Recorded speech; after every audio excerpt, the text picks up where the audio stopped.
സന്നിധാനത്ത് നൃത്തം അവതരിപ്പിക്കാനായതിൻ്റെ സന്തോഷത്തിലാണ് ശബരിമലയിലെ ആയുർവേദ ആശുപത്രിയിലെ തെറാപ്പിസ്റ്റ് വിജീഷ് കുമാർ.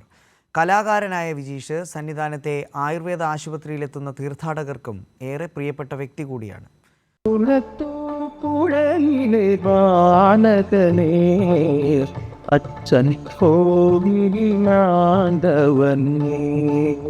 അയ്യപ്പ സന്നിധിയിൽ ജോലി ചെയ്യുവാനും അതിനോടൊപ്പം നൃത്തം ചെയ്യാനും സാധിച്ചതോടെ പറഞ്ഞറിയിക്കാൻ പറ്റാത്ത സന്തോഷത്തിലാണ് വിജീഷ്.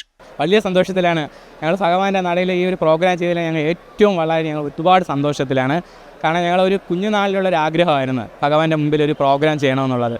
അതിപ്പോഴാണ് സാധിച്ചതിൽ ഞങ്ങൾ ഒത്തിരി ഹാപ്പിയാണ്, ഒത്തിരി സന്തോഷമുണ്ട്. വിജീഷിനൊപ്പം സുഹൃത്തുക്കളായ മഞ്ജേഷ്, ശ്രീഭദ്ര, ഷിബു, പകൽക്കുറി എന്നിവരും നൃത്തപരിപാടി അവതരിപ്പിച്ചു.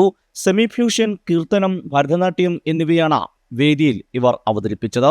വിജീഷിനെ കുറിച്ച് മികച്ച അഭിപ്രായമാണ് സന്നിധാനം ആയുർവേദ ആശുപത്രിയിലെ എല്ലാ ജീവനക്കാർക്കും. എല്ലാവരോടും നല്ല രീതിയിലാണ് പെരുമാറുന്നത്. പോരാത്തതിന് പേഷ്യൻസിനോടൊക്കെ ആ നല്ല രീതിയിൽ തന്നെ, ഇപ്പോൾ തെറാപ്പി ആണെങ്കിൽ അത് ചെയ്യുമ്പോൾ അതിനൊരു മനസ്സുകൂടി വേണമല്ലോ. അപ്പം നല്ല രീതിയിൽ തന്നെ അദ്ദേഹം തെറാപ്പിയും ചെയ്യും, അതേപോലെ തന്നെ എല്ലാ കാര്യത്തിലും അതിൻ്റെതായ രീതിയിൽ തന്നെ. തിരുവനന്തപുരം കിഴുവിലം ഗവൺമെന്റ് ആയുർവേദ ആശുപത്രിയിലെ തെറാപ്പിസ്റ്റാണ് വിജീഷ് കുമാർ. കൈരളി ന്യൂസ്, സന്നിധാനം.